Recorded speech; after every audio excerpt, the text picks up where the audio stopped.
മണ്ണു നന്നാകുവാൻ വിളകൾ വേണം.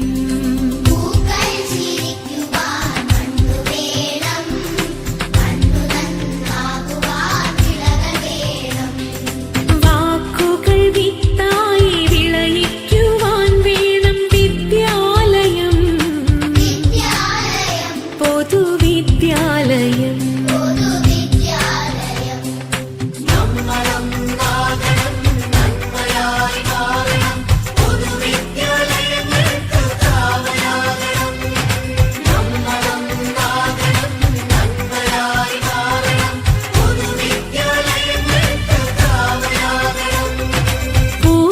ചിരിക്കുവാൻ മണ്ണു വേണം, മണ്ണു നന്നാകുവാൻ വിളകൾ വേണം.